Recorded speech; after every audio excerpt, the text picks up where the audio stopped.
বাবা আপনি আপনি এভাবে রাস্তায় রিক্সা নিয়ে কেন নামছেন? আসলে কিছু কবি?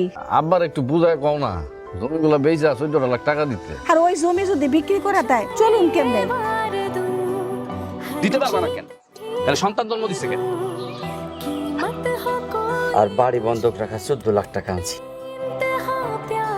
ও বাজার আর একটা কথা, আমি যে তোমার টাকাটা দিচ্ছি এইটা আমার পোলা মানিক কই আমার পোলার তুমি এই কথাটা কইও না। আমার তারে বউতে হবো, আমার মাফ করে দিন।